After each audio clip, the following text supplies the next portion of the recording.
Si cette émission s'appelait Les yeux crevés, je serais bien embêté pour lire mon papier, car aujourd'hui je me suis adapté physiquement au nom de l'émission en venant avec un bras cassé.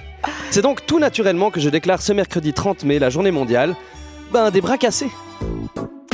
Alors oui, j'ai un plâtre, et non, je me suis pas cassé le bras volontairement par faillotisme envers cette émission, et surtout je me suis pas vraiment cassé le bras. J'ai fissuré mon scaphoïde.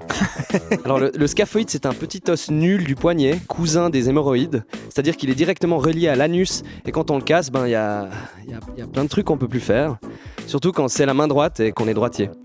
Par exemple... c'est torché, pardon, excuse-moi. Alors ça en fait partie. Oui, effectivement, c'est pas évident. Mais par exemple... ce qui est dur aussi, c'est de signer des autographes, jouer de la harpe, caresser des lions, ouvrir des pots de cornichons. Et alors, d'ailleurs, ça c'est le pire pour moi. J'avoue, sans gêne, que j'adore ouvrir des pots de cornichons. Ben oui, j'ai découvert les cornichons à l'adolescence, comme tout le monde. Et avec l'arrivée d'Internet, j'ouvre des pots de cornichons presque tous les soirs. Mais pas au travail, Et depuis que j'ai la main droite dans le plâtre, j'arrive plus à le faire. Et avec la main gauche, je suis maladroit. J'ai l'impression que c'est quelqu'un d'autre qui ouvre le pot de cornichon à ma place. J'ai même demandé à l'infirmière qui m'a fait le plâtre de m'aider, elle m'a collé une gifle. Ça c'était juste après que je me prenne un immense râteau de la dame qui fait les radios, parce que je lui ai dit qu'on faisait un peu le même métier. Donc voilà, je suis pas ambidextre et c'est la merde. Maintenant, au lieu de me brosser les dents, je me brosse les yeux, le nez, enfin un peu tout le visage. Je me douche le bras en l'air comme si j'étais Hitler qui interprète Singing in the Rain. J'écris plus, j'envoie des messages vocaux sur WhatsApp. Alors que je déteste ça, c'est l'enfer les vocaux WhatsApp. Quand tu demandes à un pote une adresse de rendez-vous par écrit et qu'il te répond en audio.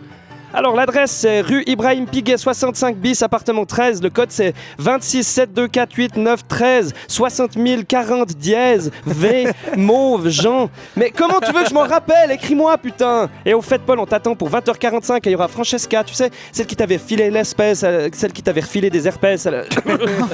Non vraiment, les messages audio en public c'est pas bien. Mais tout ça n'a peu d'importance, car actuellement la Suisse, le reste du monde et vous-même, vous vous dites, mais comment il a bien pu se blesser de la sorte? Mais oui. Lui qui est si solide et entraîné au combat.